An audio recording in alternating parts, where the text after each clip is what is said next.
Hi friends, this is Shiva. మీరు చూస్తున్నారు Shanvi competitive education YouTube channel.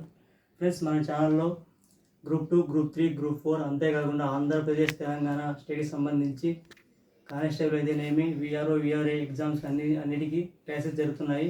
కావున మన ఛానల్ని సబ్స్క్రైబ్ చేసుకొని అంతేకాకుండా మిత్రులకు షేర్ చేయండి, లైక్ చేయండి.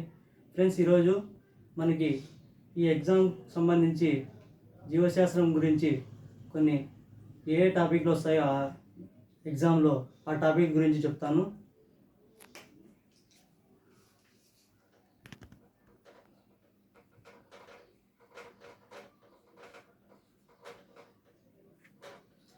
జీవశాస్త్రం నుంచి కూడా మనకి బిట్స్ చాలా వచ్చే అవకాశం ఉంది. ఫస్ట్ టాపిక్ వచ్చి జీవశాస్త్ర పరిచయం. నెక్స్ట్ జీవుల వర్గీకరణ. నెక్స్ట్ జీవుల లక్షణాలు. ఫోర్త్ టాపిక్ వచ్చి మానవ శరీర ధర్మశాస్త్రం.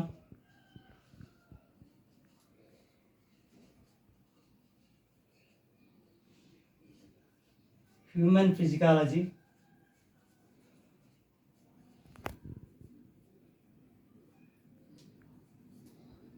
దీంట్లో సబ్ టాపిక్స్ ఏమేమి ఉన్నాయంటే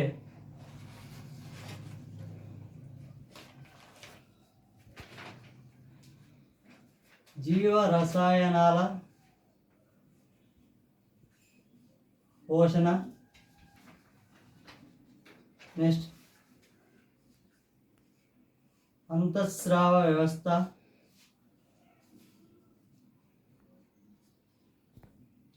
నెక్స్ట్ వచ్చి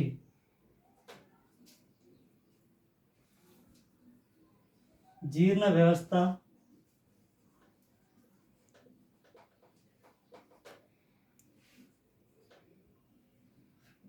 గుండె.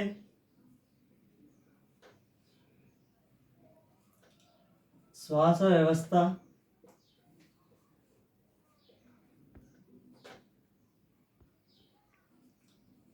రక్త గ్రూపులు. నెక్స్ట్ టాపిక్ వచ్చి నాడీ వ్యవస్థ.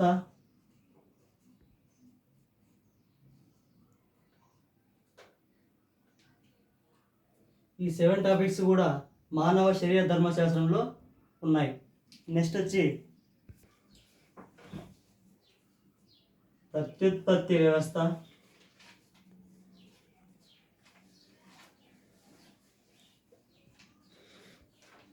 ఈ టాపిక్స్ అన్నీ కూడా మానవ శరీర ధర్మశాస్త్రం నుంచి 8 టాపిక్స్ ఉన్నాయి. నెక్స్ట్ వచ్చి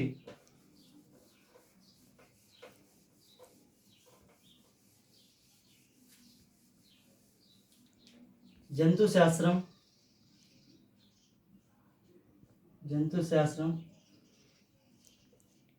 జంతు వర్గం అని అనొచ్చు.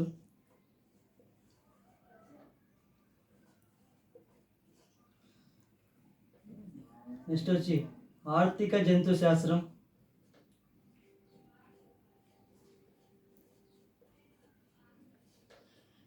నెక్స్ట్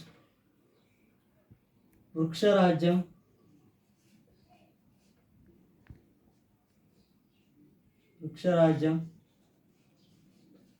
దీంట్లో మరి సబ్ టాపిక్స్ ఏమున్నాయంటే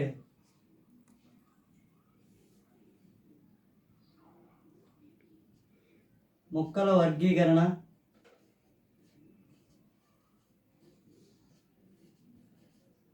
నెక్స్ట్ బీజ కణాల నిర్మాణం,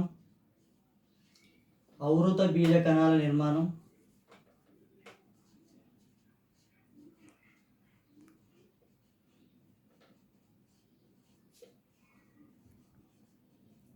నెక్స్ట్ ఆర్థిక వృక్షశాస్త్రం.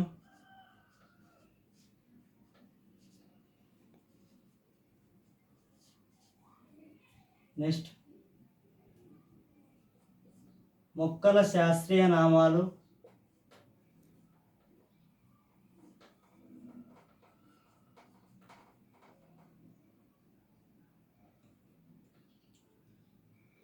ఈ 4 టాపిక్ కూడా వృక్ష రాజ్యంలో ఉన్నాయి. మొక్కల వర్గీకరణ, అవృత బీజ కణాల నిర్మాణం, ఆర్థిక వృక్షశాస్త్రం, మొక్కల శాస్త్రీయ నామం. నెక్స్ట్ వచ్చి ఇది వృక్షరాజ్యం. నెక్స్ట్ 8వ టాపిక్ వచ్చి మైక్రోబయాలజీ. దీంట్లో వచ్చి వ్యాధుల గురించి చూద్దాం. నెక్స్ట్ కణజీవశాస్త్రం, DNA గురించి మాట్లాడుకుందాం. నెక్స్ట్ 10th వచ్చి జీవ పరిణామం. ఈ 10 టాపిక్స్ కూడా జీవశాస్త్రంలో ముఖ్యమైన లెసన్స్. ఈ లెసన్స్ నుంచి మనకి ఎక్కువ మార్కులు వచ్చే అవకాశం ఉంది. ఇప్పుడు జీవశాస్త్రం అంటే ఏమంటే, జీవశాస్త్రం జీవులు, వాటి నిర్మాణము, లక్షణములు, శరీర ధర్మ శాస్త్రాన్ని ఏమంటారంటే జీవశాస్త్రం అంటారు. జీవశాస్త్రం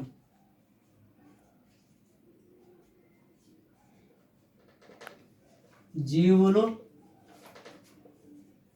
వాటి నిర్మాణం, లక్షణాలు కలిగిన శరీర ధర్మ శాస్త్రాన్ని జీవశాస్త్రం అంటారు. జీవశాస్త్రం అంటే జీవులు, వాటి నిర్మాణం, లక్షణాలు కలిగిన శరీర ధర్మశాస్త్రాన్ని జీవశాస్త్రం అంటారు. ఫస్ట్ జీవశాస్త్రం జీవశాస్త్రం అనే పదాన్ని మొట్టమొదటిగా ఎవరు యూజ్ చేశారంటే లామార్క్ అండ్ డెవెన్స్బర్గ్. లామార్క్ మరియు డెవెన్స్బర్గ్ అనే ఇద్దరు శాస్త్రవేత్తలు మొట్టమొదటిగా ప్రతిపాదించారు. అంతేకాకుండా జీవశాస్త్రం ఇంగ్లీష్లో ఏమంటారంటే బయాలజీ అంటారు. బయాలజీ అనే పదం గ్రీక్ పదం నుండి వచ్చింది. అసలు బయాలజీలో బయోస్ అనగా జీవులు, నెక్స్ట్ లోగోస్ అనగా అధ్యయనం. ఈ బయాలజీ అనే గ్రీక్ పదం నుండి మనకి ఏమొచ్చిందంటే బయోస్ అని మరియు లోగోస్ అని అధ్యయనం అని అంటారు. ఈ 2 పదాల నుంచి, గ్రీక్ పదాల నుంచి బయాలజీ అనే పదం మనకి వచ్చినది.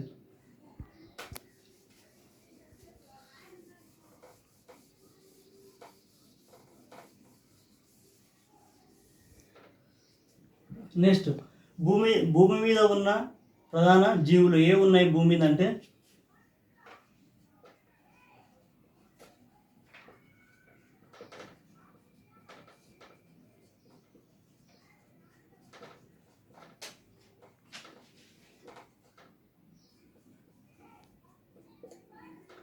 ప్రస్తుతం భూమి మీద ఉన్న ప్రధాన జీవులు ఏవి ఉన్నాయంటే మొక్కలు ఉన్నాయి, జంతువులు ఉన్నాయి, అంతేకాకుండా శిలీంధ్రాలు, బ్యాక్టీరియా, దానితో పాటు మానవుడు కూడా జీవిస్తున్నాడు. మొక్కలు, జంతువులు, శిలీంధ్రాలు, బ్యాక్టీరియా, దీంతో పాటు మానవుడు కూడా.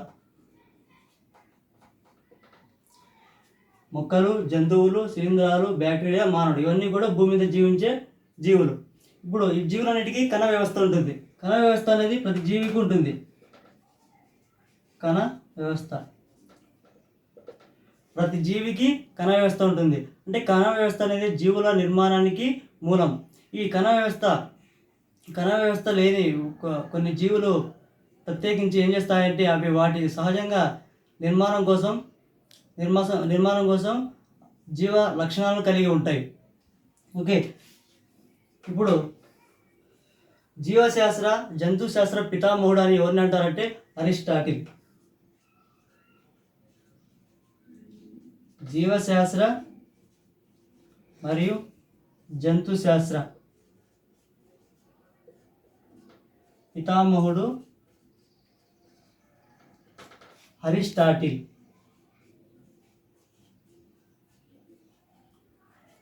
జీవశాస్త్ర మరియు జంతుశాస్త్ర పితామహుడు అరిస్టాటిల్. అదేవిధంగా వృక్షరాజ్య పితామహుడు, వృక్షశాస్త్ర పితామహుడు ఎవరంటే థియోఫ్రాస్టిస్. వృక్షశాస్త్ర పితామహుడు ఎవరిని అంటారంటే థియోఫ్రాస్టిస్. జంతుశాస్త్ర మరియు జీవశాస్త్ర పితామహుడు అంటే అరిస్టాటిల్.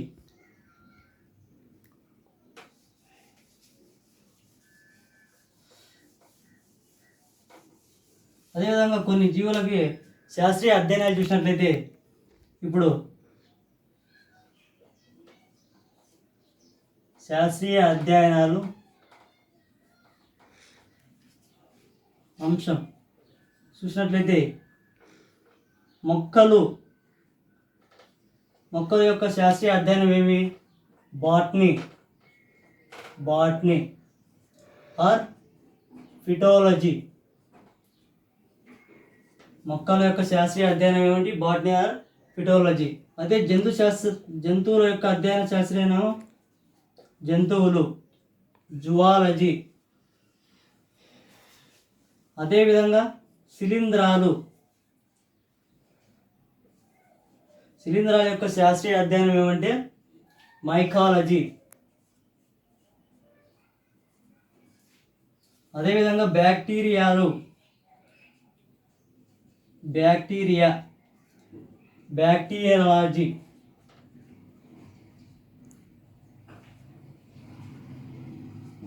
బ్యాక్టీరియాలజీ. అదేవిధంగా మన ముక్కు యొక్క శాస్త్రీయ నామం ఏమంటే రైనాలజీ. ముక్కు యొక్క శాస్త్రీయ నామం రైనాలజీ. అదేవిధంగా చెవు యొక్క శాస్త్రీయ నామం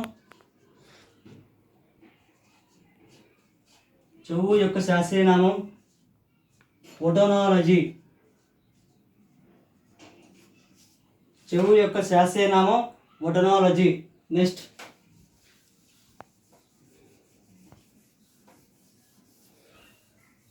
దంతాల యొక్క శాస్త్రీయ నామం ఒడోంటాలజీ. దంతాల యొక్క శాస్త్రీయ నామం ఒడోంటాలజీ. నెక్స్ట్ చర్మం శాస్త్రీయ నామం డెర్మటాలజీ. మనకి చర్మం సంబంధించిన వ్యాధులు వచ్చినప్పుడు ఎక్కడికి వెళ్ళాలా? డెర్మటాలజీ స్పెషలిస్ట్ దగ్గరికి పోవాలి. నెక్స్ట్ గుండె యొక్క శాస్త్రీయ నామం కార్డియాలజీ. అదేవిధంగా కాలేయం సంబంధించి హెమటాలజీ. అదేవిధంగా చిన్నపిల్లల వైద్యం, చిన్నపిల్లలకు సంబంధించి వైద్యం. చిన్నపిల్లలు అంటే ఒక బిలో 3 years లోపు ఉండే వాళ్ళకి ఎక్కడ ఏ హాస్పిటల్ పోవాలంటే పీడియాట్రిక్ దగ్గరికి వెళ్ళాలి. చిన్నపిల్లల వైద్యం పీడియాట్రిక్. చిన్నపిల్లలు చూపించే వైద్యులు ఏమంటారంటే పీడియాట్రిక్ స్పెషల్ అంటారు.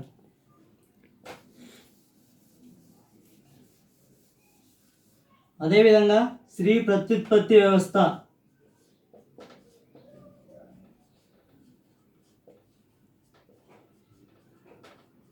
స్త్రీ యొక్క ప్రత్యుత్పత్తి వ్యవస్థ గురించి అధ్యయనం చేసే శాస్త్రాన్ని ఏమంటారు అంటే గైనకాలజీ అంటారు. అదేవిధంగా పురుష ప్రత్యుత్పత్తి వ్యవస్థ.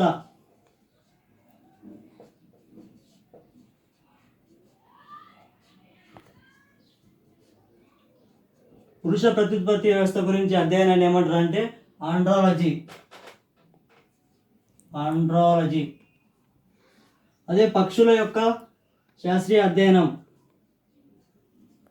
పక్షుల గురించి ఆర్నథాలజీ.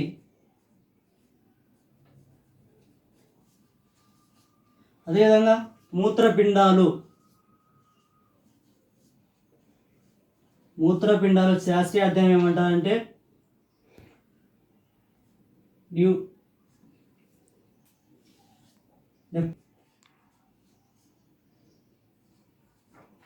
మూత్రపిండాల అధ్యయనాన్ని నెఫ్రాలజీ.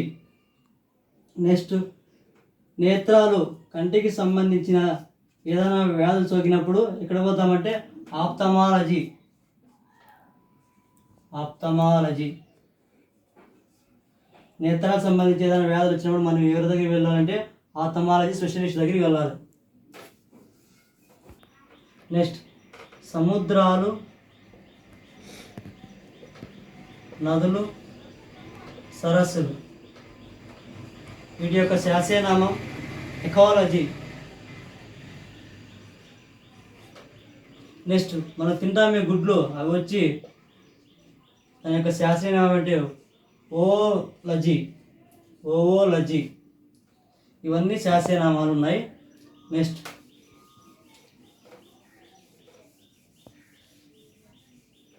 వచ్చి జీవ వైవిధ్యం, బయోడైవర్సిటీ. ఏం బయోడైవర్సిటీ అంటే ఒక నిర్దిష్ట భౌతిక ప్రాంతంలో ఉన్న మొత్తం జీవులన్నింటినీ కలిపి ఏమంటామంటే బయోడైవర్సిటీ అంటాం. దీన్నే జీవ వైవిధ్యం,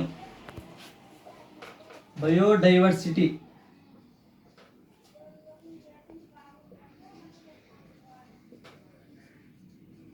జీవ వైవిధ్యం.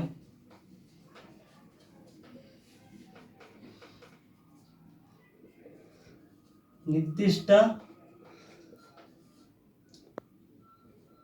ప్రాంతంలో ఉన్న మొత్తం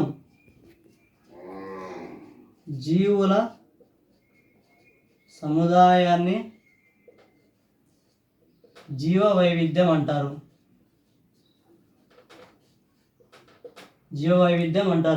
నిర్దిష్ట ప్రాంతంలో ఉన్న మొత్తం జీవుల సముదాయాన్ని జీవ వైవిధ్యం అంటారు. మన ప్రపంచంలో మన భారతదేశం యొక్క జీవ వైవిధ్యం ఎంత ఉందంటే 7 నుంచి 8%. ప్రపంచంలో మన భారతదేశం యొక్క జీవ వైవిధ్య వాటా వచ్చి 7 నుంచి 8% ఉంది. అంతేకాకుండా మన భారతదేశంలో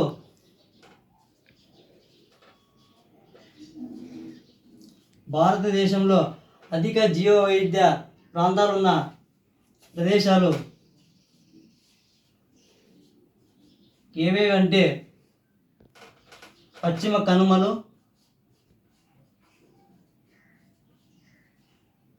హిమాలయాలు,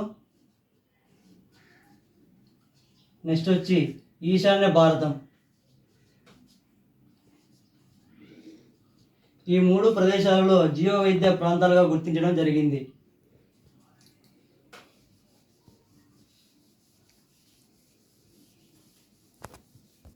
జీవ వైవిధ్య పరిరక్షణ కోసం భారత ప్రభుత్వం 2002 సంవత్సరంలో బయోడైవర్సిటీ యాక్ట్ను అమలు చేసింది.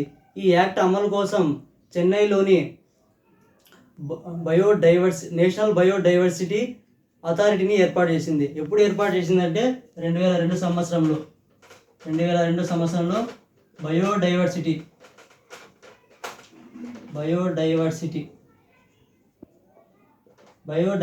యాక్ట్ని అమలు చేసింది. ఎక్కడ అంటే చెన్నైలో ఈ బయోడైవర్సిటీ అథారిటీని ఏర్పాటు చేసింది. నెక్స్ట్ చూసినట్లయితే జీవ ఆవిర్భావం అంటే మన జీవి ఎప్పుడు మన భూమిపై ఏర్పడిందంటే సుమారు భూమిపై 3.5 బిలియన్ల ఏళ్ల క్రితం జీవి అనేది మన భూమిపై ఏర్పడింది. ఎప్పుడంటే 3.5 బిలియన్ల క్రితం. ఫస్ట్ భూమిపై ఏర్పడిన వచ్చి జీవ రసాయనాలు ఆవిర్భవించిన తర్వాత వాటి నుండి జీవులు అనేటివి ఏర్పడడం జరిగింది. అంతేకాకుండా మన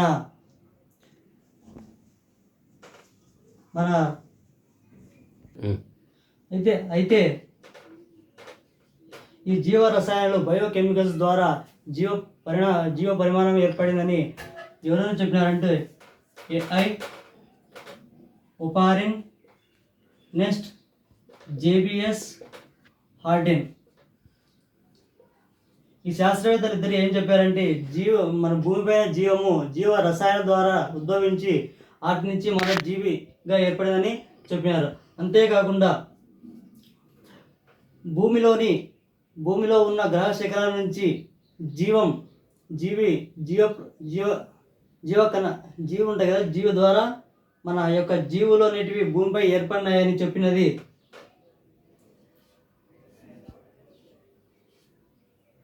పాల్ ఎడ్సన్ అనే శాస్త్రవేత్త చెప్పాడు. ఈ జీవులు అనేటివి ప్రతి జీవికి కణత్వచం అవసరం. భూమిపై జీవి ఆవిర్భావాన్ని వివరించే సిద్ధాంతాలు ఎన్ని ఉన్నాయంటే 3 ఉన్నాయి. ఏవేవంటే ప్రత్యేక సృష్టి సిద్ధాంతం. దీన్ని ప్రతిపాదించేది వచ్చి ఫాదర్ సారేజ్. ప్రత్యేక సృష్టి సిద్ధాంతాన్ని ప్రతిపాదించినది ఫాదర్ సారేజ్. నెక్స్ట్ రెండోది వచ్చి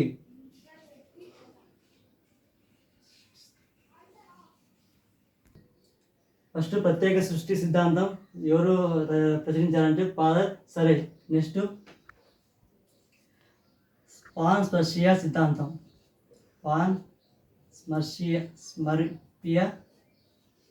పాన్స్పర్మియా సిద్ధాంతం దీన్ని ఎవరు ప్రతిపాదించారంటే స్క్వాంటో అర్హీనియస్. పాన్స్పర్షియా సిద్ధాంతాన్ని ప్రతిపాదించినది స్క్వాంటో అర్హీనియస్. నెక్స్ట్ జీవ పరిణామ సిద్ధాంతం. దీన్ని ఇద్దరు ప్రతిపాదించారు, ఏఐ ఒపారిన్, నెక్స్ట్ జేబిఎస్ హాల్డే. వీరిద్దరూ ఏం చెప్పారు అంటే ఫస్ట్ భూమిపై ఏవేవి ఏర్పడినాయంటే కొవ్వులు, అంతేకాకుండా పిండి పదార్థాలు, వీటితో పాటు డిఎన్ఏ, ఇవన్నీ జీవ రసాయనాలు ఏర్పడి వాటి మధ్య చర్యల ద్వారా జీవ పరిణామం ఏర్పడిందని ప్రచురించడం జరిగింది. వీళ్ళిద్దరూ కలిసి ఈ విధంగా రసాయనాల ద్వారా జీవ పరిణామం అనేది ఏర్పడిందని తెలియజేయడం జరిగింది. అంతేకాకుండా ఫ్రెండ్స్, ఇంకా మరిన్ని విషయాలు తెలుసుకోవడానికి నెక్స్ట్ పార్ట్ 2 క్లాస్లో తెలియజేస్తాను. నా ఛానల్ని తప్పకుండా సబ్స్క్రైబ్ చేసుకోండి. అంతేకాకుండా మిత్రులకు షేర్ చేయండి, లైక్ చేయండి.